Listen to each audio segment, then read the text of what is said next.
Good afternoon. Hello, everyone, and welcome. Our session today is Cultivating Learning, Digital Storytelling to Foster Student Engagement. I'm Philippa Rappaport. I'm the Manager of Community Engagement at the Smithsonian Office of Educational Technology. And today we'll explore the use of digital storytelling as a pedagogical tool and as a classroom strategy to foster student engagement, improve writing skills, increase technological skills, develop self-confidence, promote community, and much, much more. We'll showcase student work as a catalyst to discuss the storytelling process and specific techniques, and then the impact of this type of assessment strategy on students and on the community beyond the classroom too. So we're joined today by some very special and dear guests. Matthew Decker is an English professor at Montgomery College. He's working to earn his graduate certificate in e-learning and instructional design at the University of Maryland, Baltimore County. He's co-coordinator of the Digital Storytelling Internship program, which is partly the motivation that brings us all here today. So he'll talk about that a little bit more. Jamie Gillan is an English professor at Montgomery College. She's a PhD student at UMBC. And along with Matt, she is the co-coordinator of the Digital Storytelling Internship program. We're also joined today with Eve Elias Stowell. So Eve is a student at Montgomery College, and she's an alumna of the Digital Storytelling Internship program. Today's session is one in a series that we call Cultivating Learning. It's a monthly offering in which we feature educators who model teaching techniques for use of digital museum resources in various learning environments. We're going to do a few things today in the session. We'll start off with just a little bit about logistics. I'll make that very quick, and then I'll turn it over to our guests, and they'll introduce you to the digital storytelling process. They'll showcase an example story, talk a bit about why this is such a powerful tool for the classroom, and then walk you through the actual steps to incorporate digital storytelling into your own classroom. And then we'll open it up for Q&A. I should also mention that Jamie, Matt, and I all began using digital storytelling as an educational technique when we were first introduced to it by Antonia Liguori, who was a visiting scholar. She was a fellow in our department in museum education from Loughborough University, and her project was digital storytelling for active and deep learning. And we were exploring the use of digital storytelling using museum objects. So we'll share links to some of that content later in the session today. Since that time, Matt and Jamie have expanded this work amongst their networks and have produced some really exciting results that I'm so pleased that they'll be sharing with you today. They're really very special educators, and they wanted to bring Eve in to talk about her work. So I think you're really in for a treat today. So thank you for being here. As I put in the chat before, while we get started, please feel free to introduce yourself in the chat, who you are, where you're from, what you teach. And I'll just go briefly through some logistics here. So the upcoming schedule for next month is we have a training series that combines getting started in the Learning Lab and then also creating collections. Those will be next Thursday and then the following Tuesday.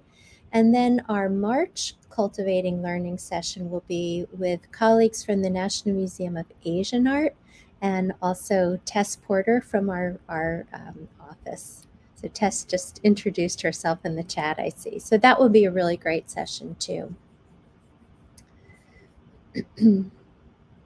I should mention about that. You can always find this content on our help page, but this is the homepage of the Learning Lab. The Learning Lab is an online platform where you can discover digital museum resources from across the Smithsonian. You can create interactive learning experiences with them, and then you can share your discoveries with others. We'll be sharing some of the resources today in a Learning Lab collection, and we'll talk about that later in our session. I just want to point your attention to the Learning Lab Help Center. This is where you can find information about the lab, how to use it, step-by-step instructions, how to create collections, and you'll also find these sessions and other live sessions and archived sessions here. So I just put that link in the chat to the Help Center. Okay. So one other thing is that we really invite your participation today. So if you're joining us through YouTube, you can add your comments in the comment section over on the far right or the chat. If you're joining us through Facebook, it's down in the center bottom of your screen. And we'll open up to Q&A at the very end, but we're meant to be interactive all along. So please do share your comments all along, your questions, whatever it is. We really want to hear from you. Okay, so to turn it over now, we wanted to open with a question. And the question is, what's the story that you need to tell now? And I'll turn it over to Jamie while you're putting your comments in the chat.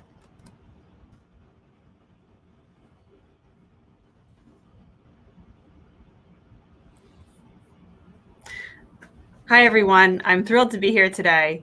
And we really do look for your contributions to this question in the chat. The question, what's the story you need to tell now, is one of the prompts that we use when we are working with our digital storytelling interns. It's a question that we've used in trainings, and it's a question that we use with our own students in our classrooms.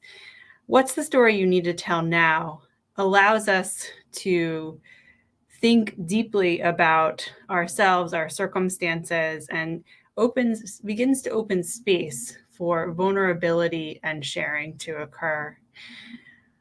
Let me briefly share the definition of a digital story, because you might be wondering that at this point. What is a digital story? How does it work? Well, we'll start by saying that we all believe that a digital story is a flexible and fluid definition. But to start with, it is a story told by the storyteller in their own voice using images and narrative and sound to create a really beautiful experience for the audience that allows us for a moment to be with them in their shoes. It is often personal, but is not always personal. It can be used to tell community stories or also research stories. From there, I'll turn it over to my colleague, Matthew. Oh, hi, everybody. Another component of the digital storytelling definition that we find really critical to the experience of building a digital story from the ground up is that it's very process oriented. Typically, it's completed collaboratively. And in the process of working in a small group, the student, or in our case, we work very closely with our interns, they're fine tuning their idea, they're improving it, they're finding the heart of the story that they want to tell. And it helps them to just better reach a goal of centering on a unique topic or theme or learning point.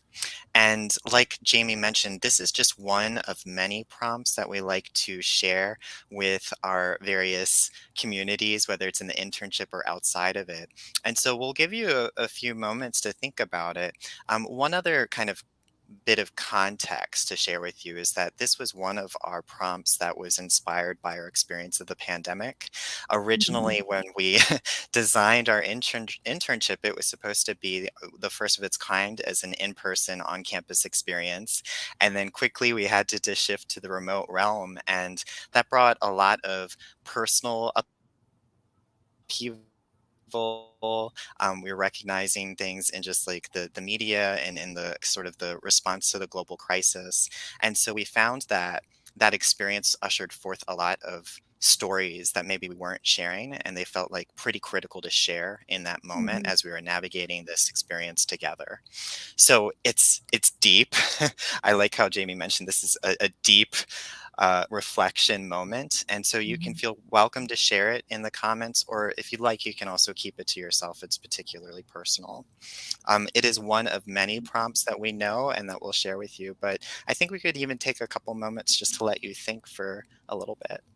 Mhm.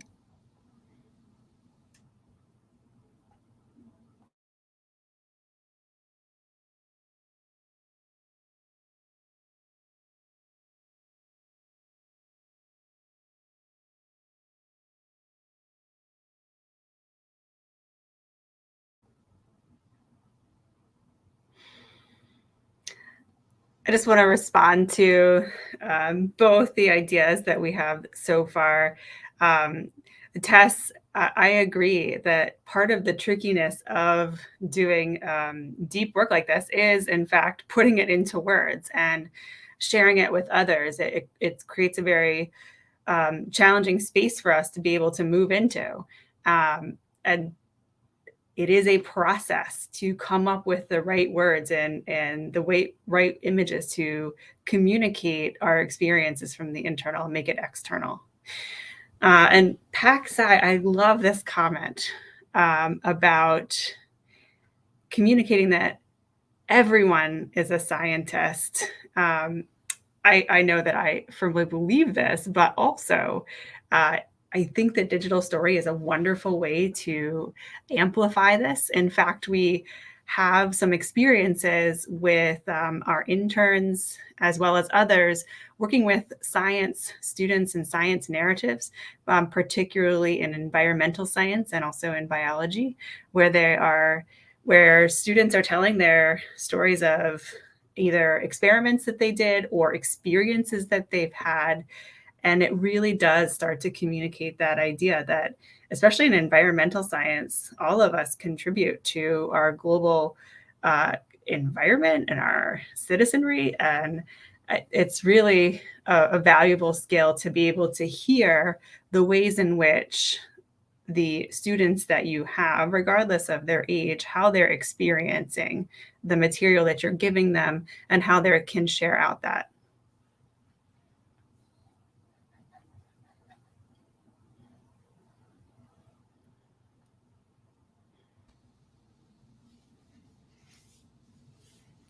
Okay, well, Philippa, we might be able to advance the slide because we may have put you on the spot too with this first question because it is one of the more involved that we ask. We told you Mm-hmm. prior to this that we have a collection of prompts, and so some of these are a bit more accessible and maybe keeping you more positive thinking in some respects. So the reach, the fork in the road, berry narratives, and a call to unity are all particularly great prompts that we use with our interns and occasionally bring into our own classrooms. The reach asks them to consider a time when they worked especially hard to realize or achieve a goal. The fork in the road invites them to consider a time when they had to make a big choice about two or more possibilities. And then both buried narratives and a call to unity, again, are informed by our experience of the pandemic and what we were witnessing at that Yes. time. So it's buried narratives is asking to tell the story that's maybe been dormant. It's been, underneath the surface for a while in our lives, but we're finally bringing it to the surface to articulate it. And then a call to unity asks the student to consider their story of social justice. And Mm-hmm. so typically we frame these as a jumping off point for our interns in our internship, and then also if we're bringing this into our classrooms, our students in our classrooms. This is the first stage of beginning a robust digital storytelling process. And beyond giving you the definition and giving you the starting point, we thought sort of the best way to experience this was to fast forward a little bit and to show you an example. So we're really fortunate to have Eve, Yes. one of our fantastic digital storytelling internship alumna, with us today. And so, Eve, if you don't mind, could you maybe give us a little bit of background context about the story that you wrote? And as you do, I'm going to start trying to get it so that we can screen it. Absolutely. So, hi everyone. My name is Eve Elias Stowell. I am the former Montgomery College Digital Storytelling Intern, And when I began the digital storytelling internship with Professor Gillan and Professor Decker, we were given some prompts to begin brainstorming stories um, and what we want to share. So when I saw the fork in the road prompt, I knew immediately that that would be my prompt. At this point in my life, I was in my first year of college and I had just experienced a huge transition in my life that really completely changed it. And so I was kind of almost like very much burning to share the story of that. And this internship provided me with a really unique opportunity to tell a story that was about me for me. So, and I didn't really know how much I needed to do that at that point. But yeah, so this is a story of the decision I made to leave my home in Puerto Rico and pursue an education as the first in my family to do so.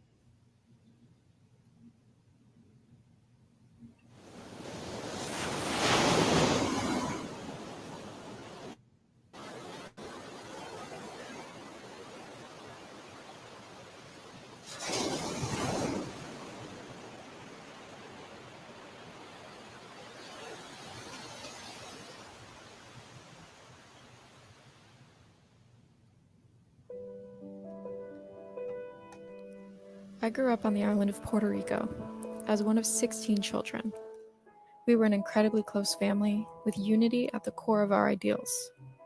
My parents raised us with the expectation that we would all live together and care for each other until we were ready to start our own families. But even as a child, I knew I was meant for more. As I grew, I began to despise this notion that my life was not meant for my own fulfillment. I had ideas, dreams, imaginations of what my future could hold, and I was being told that I wasn't allowed to have it. It wasn't mine to take. When I asked my parents to go to college, they gave me a simple and firm no. It quickly became evident that no matter what I did or said, our ideas for my life would remain vastly different. I felt trapped in my family.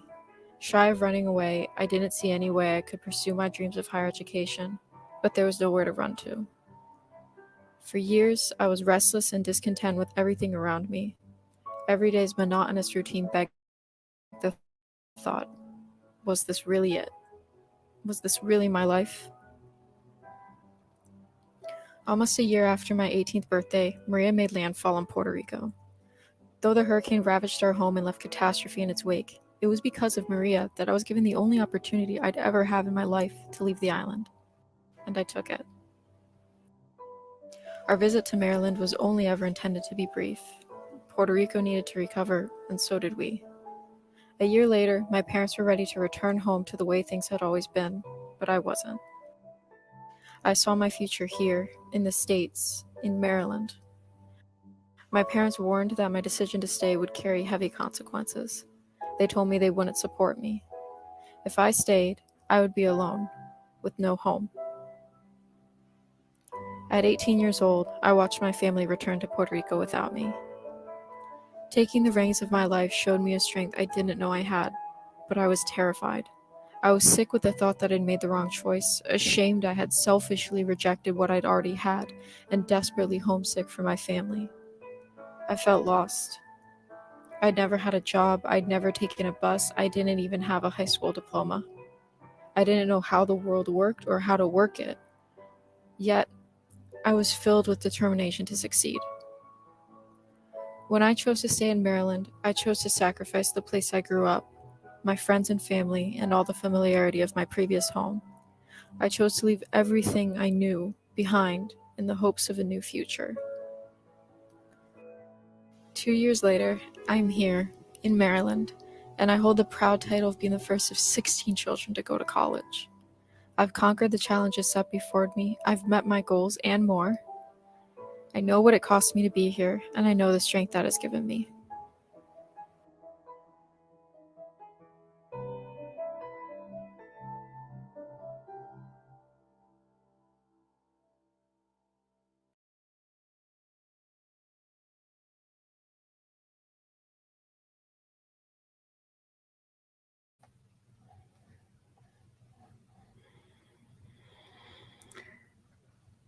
Eve, thank you again for sharing this story. I'm just brought to almost to tears every time I hear it, especially knowing how much you have continued to grow and just shoot for the stars.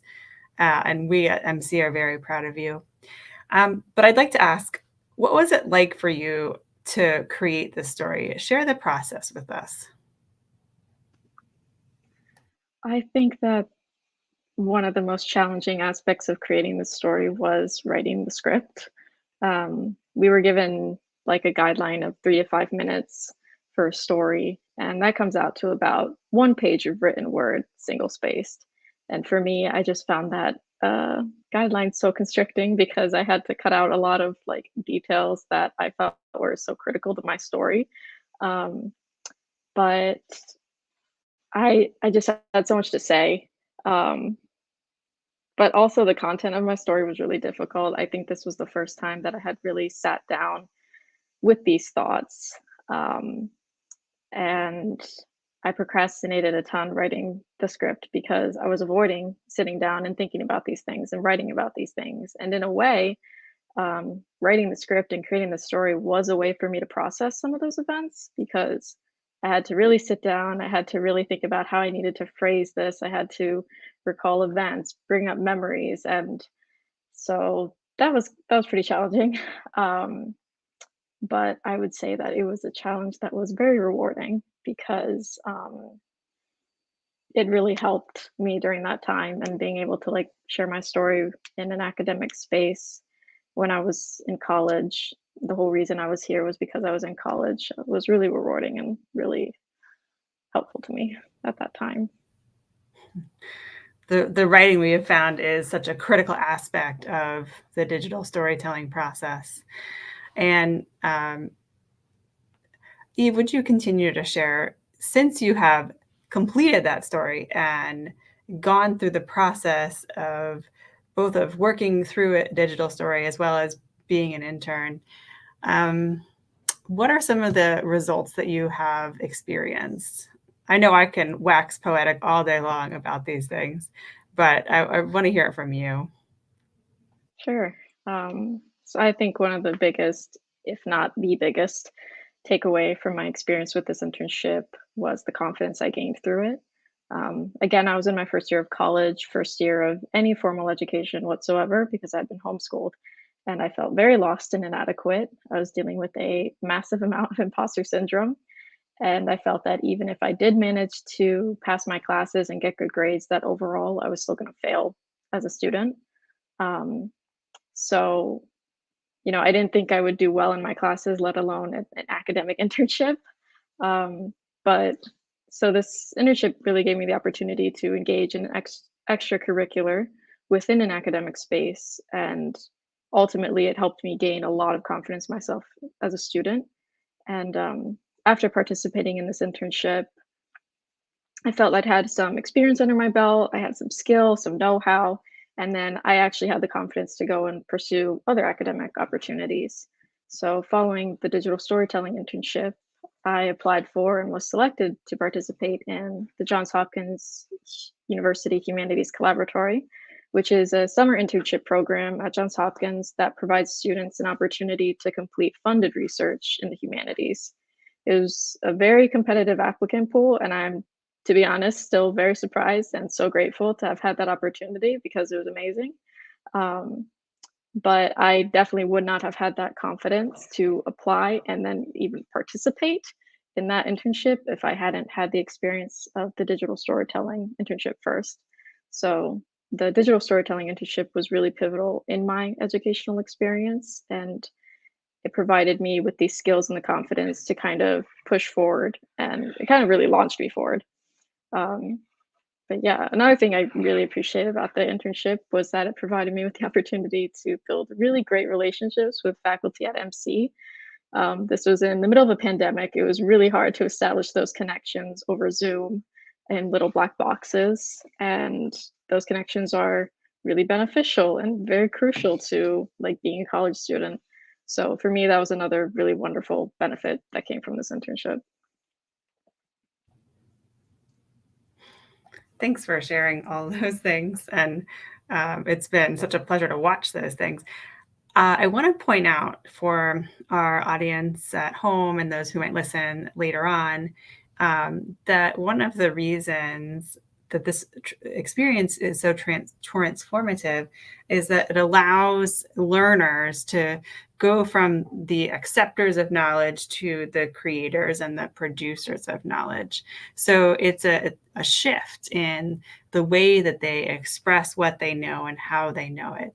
And in that process, they gain agency over the content. And as you hear from Eve, it's certainly grown her in a myriad of ways that we couldn't have predicted, but we know are part of that process that happens when one becomes the producer of their own content and their own agency. So I just thought I'd share that little tidbit about how this story had and that growth led to some of those pieces. I think we could probably move to our next slide. You've seen all these results. So we were thinking, Jamie brought up this great point about how we could wax poetic a lot about our internship experiences and just witnessing what our interns do. But I'm glad that she brought up the concept of agency and the creating of knowledge and just being put in that role, because it's certainly something that can have broad I can't say the word. Broad applicability. Sorry, everyone. It took me a moment.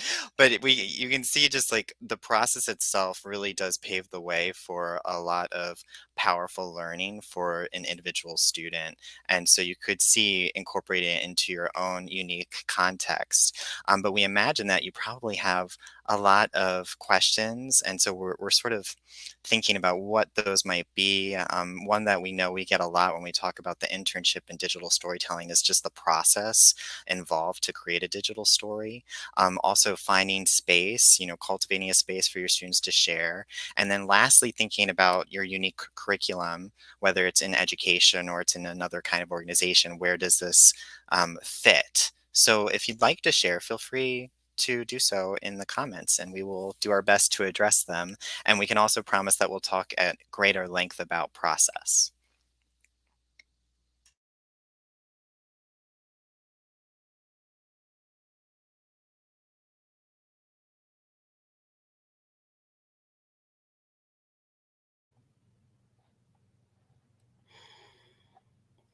So thank you for your question, and I'll just read it for everyone. What was the process of creating the visuals and video editing like? What tools and training do you give students to create the video portion? So these are great questions. But before I answer this and before we address the tools, I would like to actually back up a few of the steps. What we have discovered is that we're all excited to jump into the digital pieces, the media creation portion. But first, we emphasize the primacy of the story and writing the script. And we do that through a story circle process. And we definitely advocate for utilizing a story circle. And what that means is at any point in the writing process, whether it's at idea generation or a little bit further on, having a group come together and share their ideas, share their script if it's fully written, and having the audience, that part of that group, listen deeply to the responses and then share feedback with the writer about what's working, what needs to be more leaned into, explained more fully, what could be left out. Often in this particular process, it really is about, as Eve mentioned, what details can be left out and you still have the essence of the story and the piece that can be conveyed, and maybe what could be conveyed in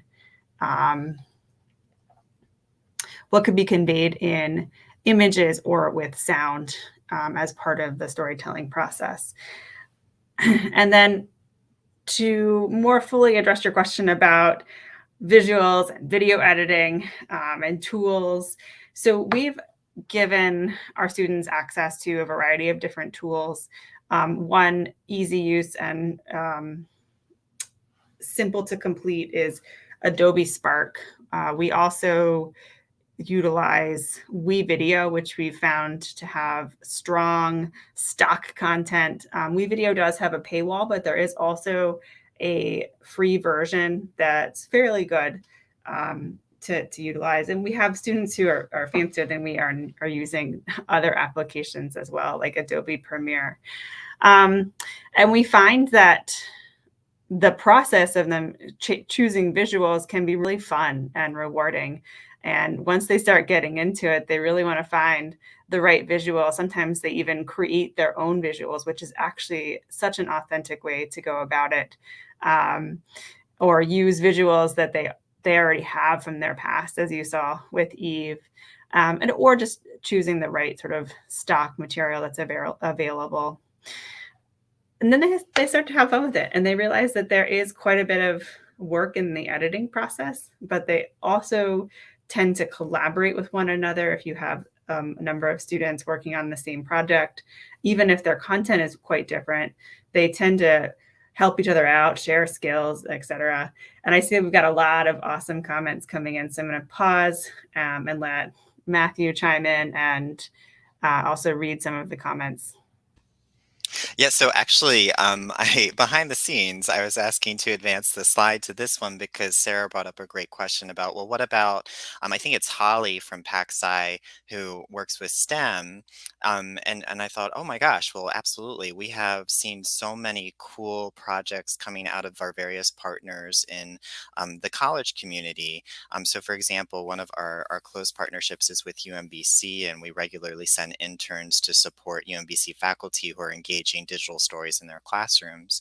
One of our UMBC contacts is currently rebranding her data science curriculum to emphasize data storytelling, to bring sort of a human element to complex data sets relevant to the pandemic, to modern medicine, and more.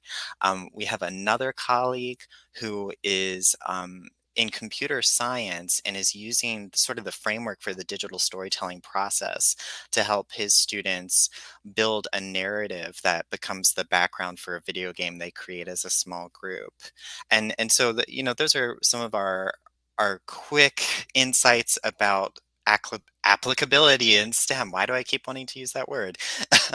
And then beyond that, we're, as English faculty, we're very aware of the humanities. One of our close partners in this work, Megan Howard of Montgomery College, is using digital stories to link the semester's reading assignments in a women's literature course to the students' individual names, their first name, their last name, their middle name, and what becomes a really powerful and emotional project. But you have this list on the screen here of different contexts and different scopes that we've seen digital stories. They can absolutely function as a smaller alternative or supplemental assignment. They could be extra credit. One way that I've done that in the past is I've had a written assignment, but I've asked students to reframe it and to rebuild it as a digital story. And so they're thinking about a different context. They're thinking about how to make something larger, smaller, and more concise, and then to think about how they frame that for a new audience. They're also really fantastic as reflective pieces.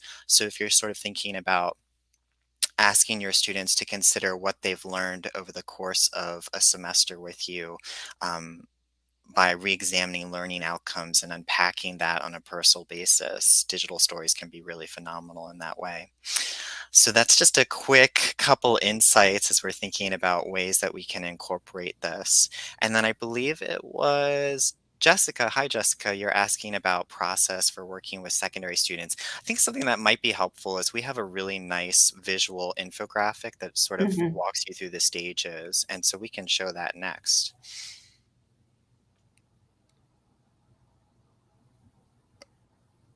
There we go. And so Jamie already did a wonderful job of introducing much of this work to you and just the importance, the critical nature of getting the story right. And so this is something that you can choose to follow step by step, but it's also something that you could revise, you could customize to fit your unique context. What we do recommend is that you build out time for an initial brainstorm. So you could ask a question or you could assign a formal assignment prompt, however you want to approach the initial assignment, and then allow your students to brainstorm in the moment and then also to share out with one another, collect insights from one another before they move on to drafting a script. And Eve brought up that we typically recommend around 250 words for a script, but again, that's something that you could um, customize for your unique context. We found 250 words is sort of like the perfect bowl of porridge. It's not too much, it's not too little, it's just right.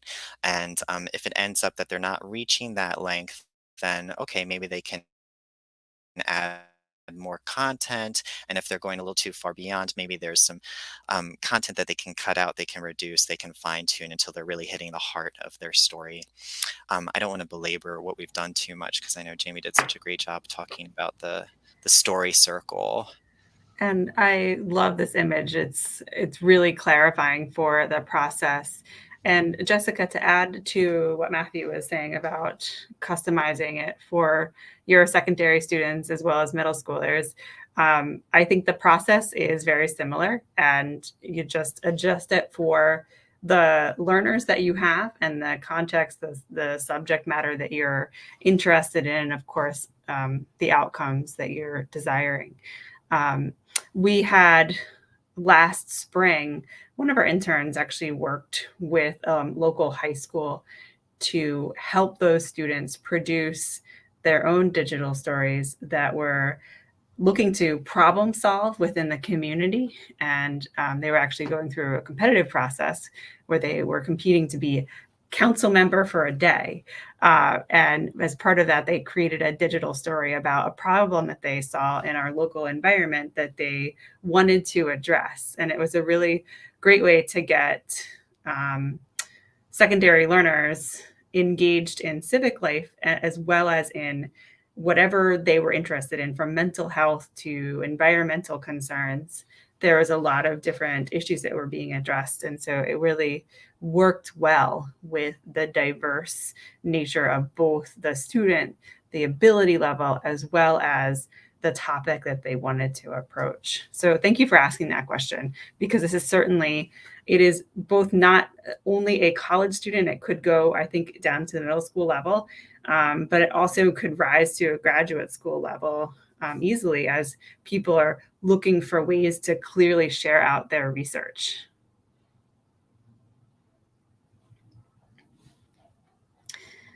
I think we could move to our next slide, Philippa.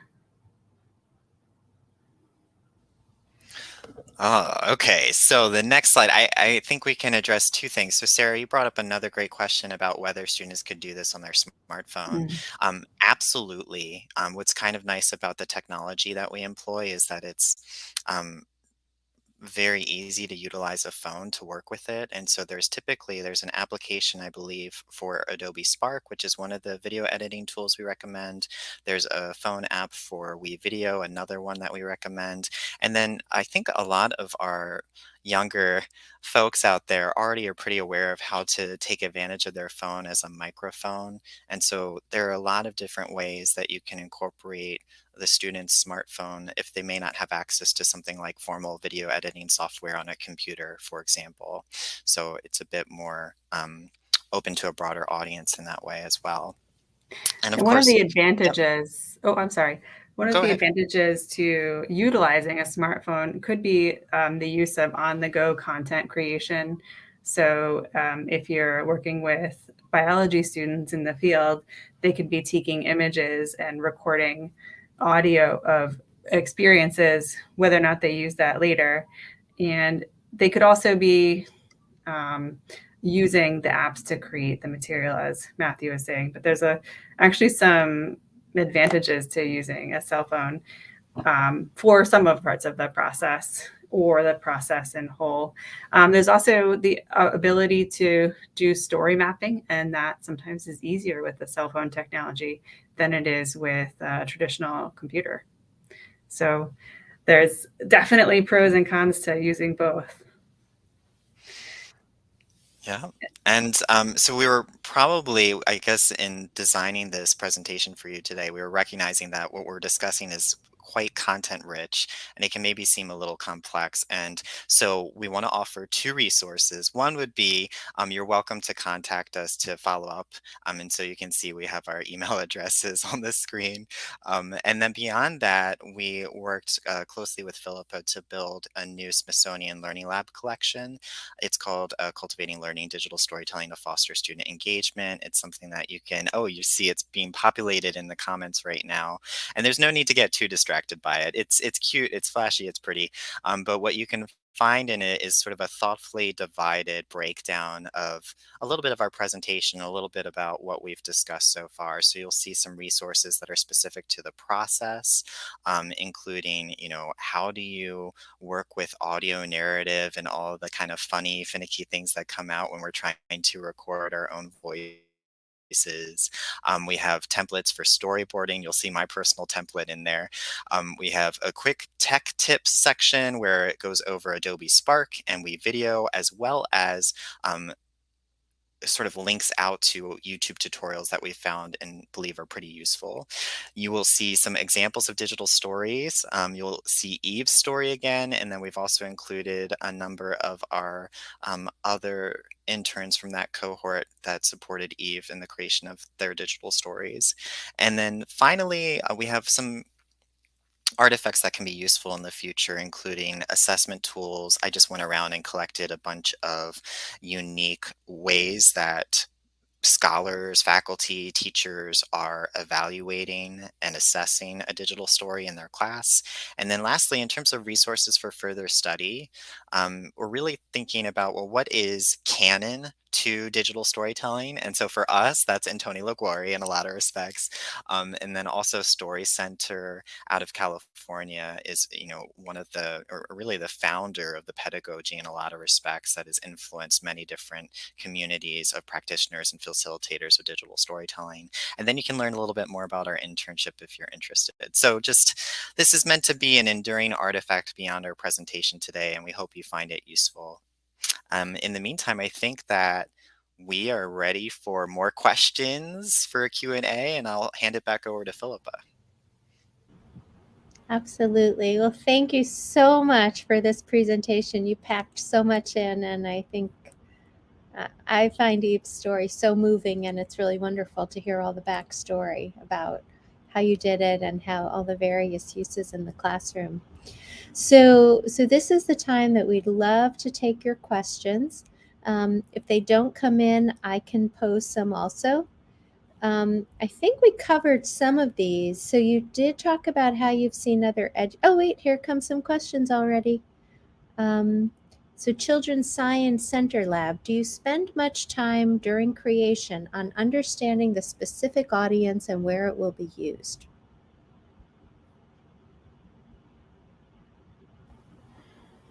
That's a fabulous question. And I think having worked on this in so many different contexts, it really depends on the context in which the content is being created and the story work is done. So that could be the audience is for people who are interested in the local community.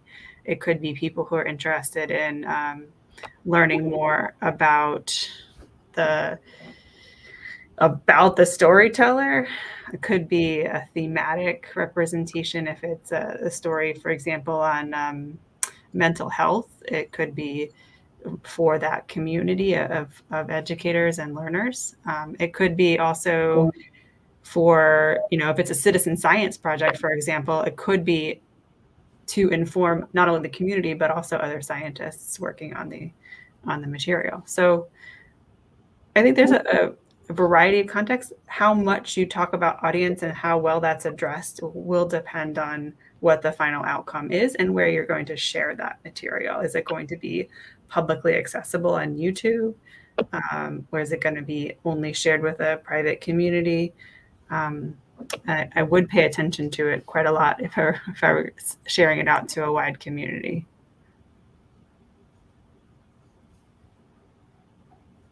Also, please ask Eve questions. She's got the best answers.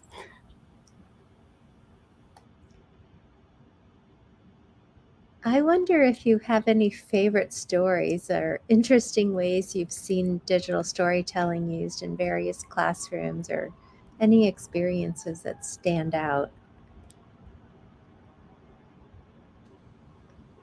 That's so hard to ask to folks who run an internship and sort of fall in love with each one of their interns.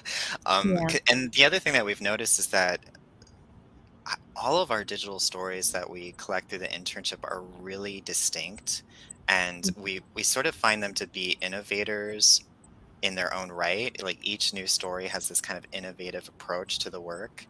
One that stands out to me, and it might just be because we've talked about it recently in another context, is a story by Sarah Tedla, and it's about, I think the title is Words, and she's describing coming to terms or recognizing that she's dyslexic. And one of the opening images is intended to be a battlefield, and she has the sound of a battle in the background, and it's just this collection of disparate letters, like just thrown about on the battlefield, and they come together and they collide. And it was such a powerful way to depict something that I don't really understand as someone who wasn't struggling with dyslexia, but now I'm like, oh my gosh, this makes so much sense, and what a really powerful way to capture that. So that's just one that quickly stands out, but honestly, they're all I could talk to you about all 39 of our interns at this point. That is a wonderful example. I don't know that I had that particular example in mind. I think I'd like to pull from one of my own classroom experiences. I have a assignment that I've been doing for several semesters. So those of you who are also educators know that the second, third, fourth time it gets better. Where in a course that's an introductory to writing course, also themed around food and food identity, we take either a virtual or a physical trip to one of the Smithsonian museums. And after that experience, I asked them to reflect on one piece or one collection that they were really invested in during the experience and why it was impactful for them, regardless of whether it's connected to our theme or not. And then from that reflection, I asked them to build a narrative that becomes a script for the digital story about why that object or that experience was so meaningful, and to either connect to their own life or to our curriculum or to something that's happening in our world. And the stories that come out of that just, knock my socks off. They make me laugh. They make me cry. They make me grateful. Where one story that I know Philippa has seen many times is where a student is at African American History and Culture, and he sees the Green Book, which is where Black hotel owners and restaurants, et cetera, would put information out about where it was safe for folks of color traveling to patronage and to go without fear of harassment or violence. And then this student found his great grandfather's hotel in Jackson, Mississippi, listed in the Green Book, and it just made it real for him. The stories that he'd heard from his family were then present in the museum. And it's just a really moving piece. And that's just one example of some of the unique work that comes out of allowing students to process the content, do the deep learning, and create their own responses to it. And I see there's a lot of questions coming in, so wonderful. That might be me coming. Oh no, others are coming in. Good. I also have Jameson Griffin's story. I'll put that link in the chat. The story that Jamie was just referring to. So, Park Art Raw, I see your question about setting the stage for a safe and brave spaces where students can share safely. Yeah, this is that's important. And I would share and advocate, and I would encourage Matthew to add here, that perhaps the first time you invite them into this space to share and be vulnerable is not the first time that they are in the space together. There's a lot of ways to engage them and to bring them into a space. I like the idea of setting community standards. That's one way of going about it, enabling students to decide before how they're going to treat each other. And there's a lot of research to support the value of that. It can also be really helpful to set ground rules if you don't think that the students are prepared, or either age-wise, emotionally, or in the moment, to do it themselves, to set some ground rules about what it looks like to be respectful of one another, modeling vulnerability, modeling how to respond. And I'll even tell them that I'm modeling for them so they both hear it, but also see it. And that will allow them in time to get to that space. And sometimes the multiple scaffolding of experiences on top of each other, it creates a community that is both safe and brave. And I do think that part of it is building that community. And one thing I always leave with the interns is that to remind them, or the students, whoever I'm working with, remind them to always thank each other for sharing. That's a really important thing, to express gratitude, even if you don't understand what somebody's saying, but acknowledging that whatever they shared with you was hard for them to do, and that they've given you some type of gift by giving that story to you. If you're kind of going deeply in, or for some students, the academic sharing is hard because they don't feel as confident in that space. And it's still important to acknowledge that that was a challenge and that they could meet that challenge. So those are just a few of my tips. I can certainly model it for you at some other point. If you were really interested in seeing this space, we could invite folks to come in and see how we do it, or to have us come in too. So Matthew, do you have any ideas to add there? What I did have was a list of potential responses, and as you spoke, I checked off each one of those items because it was just like, well, there goes my idea. There goes my idea. I think you hit the nail on the head. The one theme that I was really going to go for was this idea of modeling, and modeling the behavior of being in a facilitator role, and highlighting how special and important that is. And I think you did that really well. Anita, I see that you noted that you're a master gardener, and your peer educators in science and art, in the science and art of gardening, and food security and environmental stewardship. I think this is a great space for digital storytelling. And in fact, we have other folks who have done this type of work to share out that community garden patches exists, that, if you do this, it will yield this other thing on the benefit on the other side. It's an awesome space to utilize digital story work. And actually, if I hadn't seen the example, I'm not sure that I would have initially thought like, oh yeah, that would work for this discipline. And it completely does, especially because there tend to be short little snippets to share out. There's also, while you've been talking, I've been looking up, there was a project that Antonia did from Loughborough University, and it was called the Dry Project. And it's about drought risk and you. And they had people from various parts of the community creating stories about their experiences of drought. So there's a lot of content there too. I'll just put the title of it and you can Google it. But there's so many examples of people, creating videos responding to their environment. Yeah, and to dovetail on that, it can also be a space.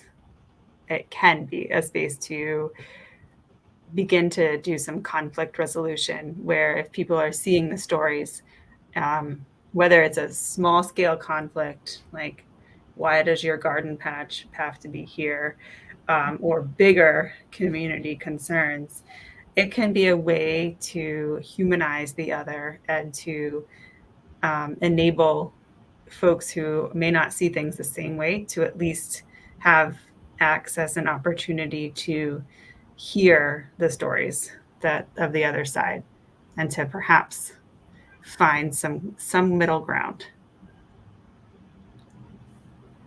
So thank you so much. Are there any other questions that you have? And as always, you can always reach out to Jamie and Matt or me.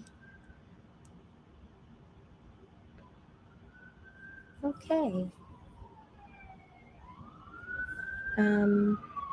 I just want to thank you all for coming so much. We really appreciate your comments, your input. If you have any questions, pop them in the chat now. Otherwise, I'll start to close the program. Just a reminder of our upcoming programs. Next week, we have our Getting Started session. We have Creating Collections the week after that. And then we have another Cultivating Learning session at the end of the month. Sarah says, student volunteers can create stories that tell the story of the gardens, a species, or your organization. Yeah. It's just so wide open for how people want to use it, right?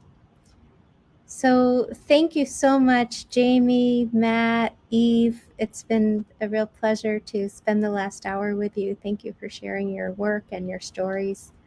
And thank you, everyone in the audience, for your comments and your input and your interest. So, thank you for inviting us to be here, Philippa. And special thank you to Eve for her time. Absolutely. Thank you, everyone. Take care. Bye-bye.